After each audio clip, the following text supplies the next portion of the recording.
on the ground floor and then residential above it. The Beacon Chevrolet site would then be linking over to this. We recently did a land swap with the state. It was just finalized about a month ago, which clears the impediments away from developing that Beacon Chevrolet site. So Sasaki, a good place to live, work, and play, and an active waterfront and an active downtown is my vision for the city. Another part to this question, Mayor Kennedy. Lastly, regarding the vision, what Massachusetts city profile is a good example of what your vision is for Lynn? I'm going to take two parts. I'm going to mix up Lowell and Quincy, because Lowell came from the background that Lynn has. There's an old mill city. In our case, it was shoe factories. But they were able to revitalize their downtown area by, much the way Lynn is doing, by turning those mill buildings into residential. Lowell is now, I think, 94% occupied, and that's great for the residential component. For the waterfront component, I love Marina Bay and Quincy. I'm going to throw Hingham in here too. Leslie Gould and I took a trip down to the old Hingham shipyard. It's now called the Launch at Hingham, and it's a collection of Bed Bath & Beyond, frozen yogurt shops, a little movie theater, there's a little mini golf course over there. You can take a ferry to access it. You go there, there's a lot of people. It's a lot of life down at the Launch at Hingham. And it's very similar to Lynn. It's on 141 acres. Now we have about 300 acres of waterfront to develop. It's a little bit more spread out, long and thin, as opposed to their block. But they put together a great public-private partnership in order to get that shipyard transformed into a place that was reused, and not only used in a beneficial manner, but used in a way that brought activity back to the area.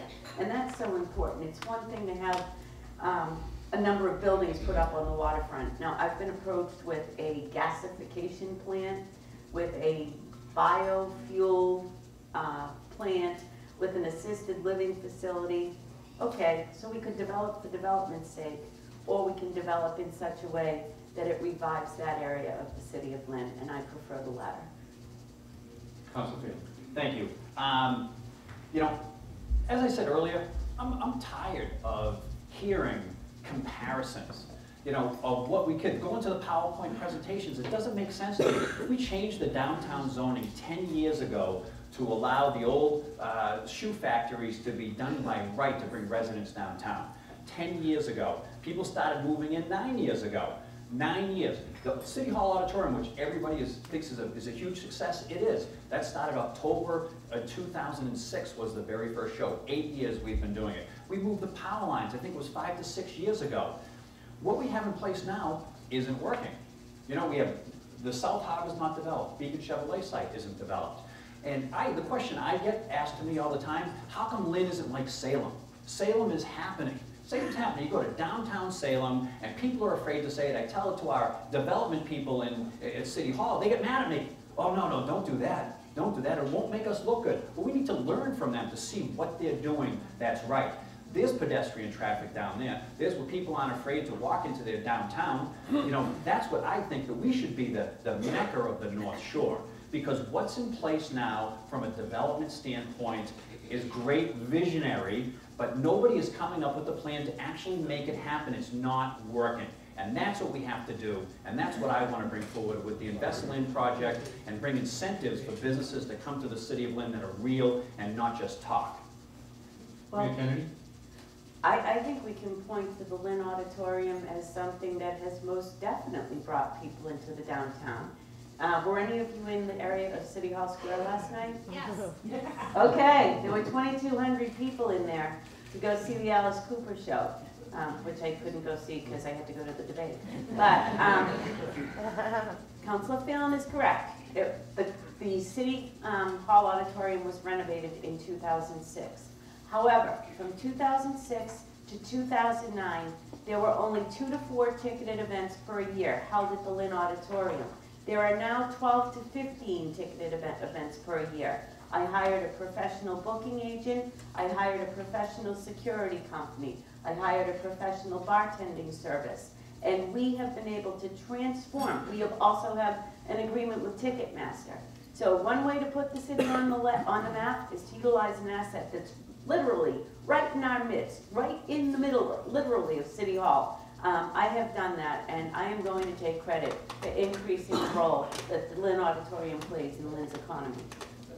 Councilor Phelan, I'll give you 30 seconds. Sure. There are ticketed events and there are other events. There are many events there that are on ticketed events.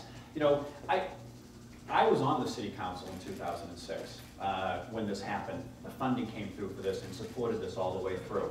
I think any mayor, whether it was me, whether it's anybody in this room, they need to expand it. It's a good thing, it's a positive thing, and I think it's great that this mayor continued to do that. But the real impetus was the change at the very beginning, was to make this a destination. But everybody focuses on that, and what frustrates me is the people that come to Lynn and then leave Lynn. You know, we want people to come to Lynn, to stay in Lynn, to eat in Lynn, to a couple of the restaurants that we do have, but we also want people to come and live in Lynn. We don't want people to visit Lynn. We want people to come and want to stay. And that's what our goal has to shift to. We can't do the same thing over and over again and expect different results. Thank you. Councilor Phelan, do you think the city of Lynn needs a city planner? If yes, what or how would a city planner function? And if no, what is your strategy for moving the city forward with development? Sure. You know, I think it's more of a, it's not a yes and no answer. I'm open to the idea, open to the concept of it. One of the frustrating things the questions that I get all the time from business people is, why do we have community development? Why do we have EDIC when they oftentimes seem to be going in different directions where they should be going in the same direction? You know, what we should be looking at is how do we consolidate that so everybody has the same plan and the same vision moving forward. I'm a big, if a city planner came in place, I'm a big advocate of, you know, we talked about public safety earlier. I think it's important to have more police, more fire on the streets. I've always supported that. You know, John Taney brought the grants in the city of Lynn that actually brought the firefighters from 160 to 190. But the real important thing, if you want to bring crime down, and you want to attract people, is one, education at an early level and jobs at the second level. You have to create jobs for people in the city of Lynn so that they're not moving in a direction of crime. And to do that, you have to create incentives. One of the things you've heard about in the past is tax incremental financing agreements, which we've passed and I've sponsored coming through the city council for Kettle Cuisine, Demici's Bakery. But what we have to do is, that's where people put money into their infrastructure, the capital investment, and we give them a tax break on the end. What we also have to do is take that a step further. Take that a step further, and if they mandate that they hire qualified Lynn residents for their jobs when they come in. So if somebody from Marblehead, somebody from Hamilton, and somebody from Lynn is applying for a job, they'll have an incentive to hire the Lynn person with a tax break on the end. That's real, that's substantive, and something that will help the city of Lynn. The question was about the city planner, right? Do you think the city needs a city planner? Okay. If need and want, okay? The city wants a city planner. Right now, the city doesn't need a city planner. And the reason why I say that is $266 million sounds like a lot of money, but when you start to pay the bills, it doesn't go as far as we would like it to. I have other needs in the city of Lynn right now. The DPW definitely needs some more people on the street, and I have stated publicly that that is the next department that I am going to build up. The information technology department in a city of 90,000 people with a couple of thousand employees has two people running our IT department. There are more IT professionals in the school department than there are in the entirety of City Hall. We don't have an IT department head per se, because the way the charter is written, it says that the CFO of the city can come from one of 5 department heads, one of them being IT. But it does not say that the CFO is the IT department head, as it has been misconstrued for 30 years. So that's another need. Planner, I would want. However, right now we do have CD and EDIC that do a substantial amount of work in that area. Also, the Inspectional Services Department, one of the reasons why the heads salary is as high as it is because there is a planning component that is wrapped into that. He is the de facto city planner. So it's fragmented, but we have something going on in the way of planning. And I would just like to close this segment by asking Councilor Phelan to cite an example of where the EDIC and community development have gone off in contradictory directions. Council Phelan, 1 minute, vote. Thank you. You talk about IT, not enough IT, but well, I know that, that we have an IT consultant in the city of Lynn that comes to the city council office. But the issue that people bring to me, who do I go to? Do I go to community development? Do I go to EDIC?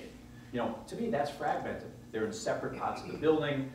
Do they communicate sometimes? Yeah, they communicate sometimes. The issue would be streamlining and bringing everybody together. Thank you. It's fitting that we're at the porthole today in this next question. It's great. As mayor, would you support it and revisit a 2 a.m. bar closing? If so, under what criteria or conditions? I have stated publicly a number of times, and I put this in the form of a letter to the License Commission, that I would support a 90-day trial period of returning to a 2 a.m. closing time. It had certain conditions attached to it. For example, it would be for 3 days a week, the weekends only. There were certain safety components built into that proposal, such as the doors had to be closed at 12:30, so we wouldn't have the problem of cars racing here trying to get to last call. If anybody were to leave that building after 12:30, whether it was to go out and get a pair of glasses from their car, to go outside the door and smoke, they're done. The door is closed at 12:30. There are a couple of other conditions on it. I asked that it be done for 90 days, and then at the end of that 90-day period, we evaluate to see whether crime went up during that time period, whether accidents increased during that time period. And the License Commission to this point has not adopted that suggestion. However, I do think it's going to be time to revisit that in the near future. If a casino comes to Suffolk Downs, you may have to rethink this. And Revere has already gone to 2 a.m. I don't know what stops people from racing through Salem to get to Revere for their 2 a.m. closing. But I think the idea of 1 o'clock closing, in my opinion, is a little bit archaic. People work 24/7 these days. We don't have the 9 to 5 jobs that it used to be the norm. It's far more differentiated in the world now than it was 30 or 40 years ago. So again, I support it on that trial basis and then analyze the results from that. Thank you. Councilor Phelan. I disagree. We had a trial basis for 20 years, and I support the Chief of Police. The Chief of Police has undisputed facts and figures how crime has substantially dropped during that time period after the rollback has occurred from 2 o'clock to 1 o'clock. It's undisputable. And until the Chief of Police is convinced otherwise, I'm going to stand with him. However, I do think instead of a 90-day period, what has to happen if we believe that things have changed? First thing we have to do is the city ready for it. And that's a question that has to be answered. I don't think the city is ready for it. But if we do it, what you have to do is you have to do it incrementally. You have to allow, whether it's 5 or 10 bars that have a good track record, and allow them to do it not on Thursday, Friday, Saturday, because that's what they all want, but allow them to do it New Year's Eve, 4th of July, or a particular holiday, and see how it goes. Then you go with those statistics and you sit down with the Chief of Police and you say, hey, look, this is what happened. It's successful. Do you expand that? Now, it may be a complicated process to how that selection goes into place. You want to make sure that you don't pick on somebody, because the good bars and restaurants shouldn't be penalized by the bad bars and restaurants. And everybody in the city of Lynn wants to support businesses and want people to make money. There's a lot of money to be made there, but that crime statistic can't be ignored. It's a reality, and it has to be addressed. And we talk about crime going down as one of the reasons why. There are other penalties for bad bars and restaurants, and I worry about picking and choosing businesses and giving some of them an inherent benefit over the other. And I think if we were to do it incrementally, by picking 5 to 10 good bars, you're going to have bar number 11 being very upset that we didn't make it 11 bars and restaurants. So I think the better approach is to let it happen for everybody and then weed it out as people violate it, and be very firm about that. Secondly, I think it's a bad idea to start on holidays. My father used to call New Year's Eve and St. Patrick's Day amateur night. And I think if you are to open the bars for an extra hour on nights like that, you're actually inviting more problems than you are by opening them just simply on an ordinary weekend. Council Phelan, 30 seconds. You want to add to that? I'm just gonna, I stand with the chief of police. Thank you. Council Phelan, currently there has been no real development on the waterfront lands, such as the Beacon Chevrolet site, as earlier mentioned, which lies between Seaport Landing and Heritage State Park. Why has this site stayed vacant for so long, and what's your strategy to move development forward? Sure, Beacon Chevrolet site. There was legislation passed about 10 or 12 years ago that that mandated, there was a DCR easement that runs through the Beacon Chevrolet site. The legislation was passed 10 or 12 years ago to remove that DCR easement, that the owner of the property had to actually build a park in downtown Lynn, where the fruit market used to be. The food market used to be across from the item underneath the trestle, where there's the painting on the wall. What they were waiting for was an assessed value to be put on the DCR easement to compare that to the value of what that development would be and to see if there was going to be an offset over that. However, even though he's marketed that property, he's had difficulty doing it. I have an idea on that property. Right next to it, butting the diagonally across, we have Seaport Marina, the city marina. I don't think we should be in the business of operating a marina. You know, the city council through bonding is putting money back into that to fix it up. We've got some grants through Jamie Marsh and community development, but it's only going to be sustainable until the next 10 years when it gets beat up by all the weather.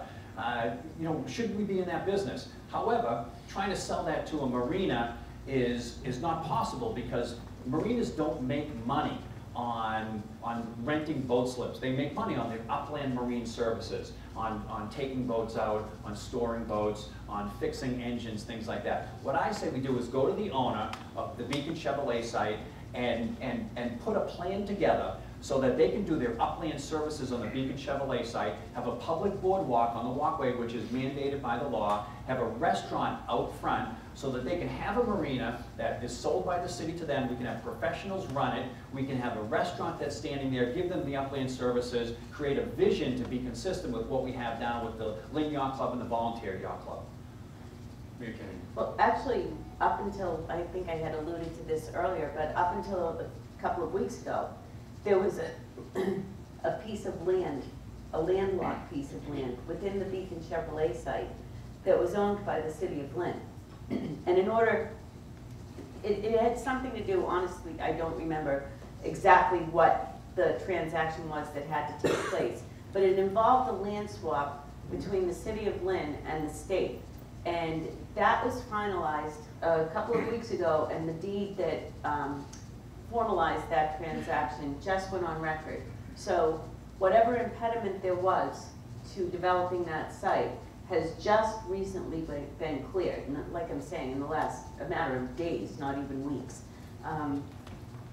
Again, it's nice to have a vision for that piece of property. The property is privately owned. In fact, when I talked about somebody wanting to put an assisted living facility on the waterfront, that was one of the proposals, that it was on that site that was proposed. And I thought that was completely counterproductive insofar as we want to be bringing people down to the waterfront. We want to have people utilizing the waterfront. By its very nature, an assisted living facility is housing people whose mobility may be diminishing, who may not be able to get out and enjoy that view, who may, you know, there wouldn't be any need for a restaurant within an assisted living facility. So I think it is our job to meet with the owners of the property, which I have done, to explain our vision, what we would like to see down there.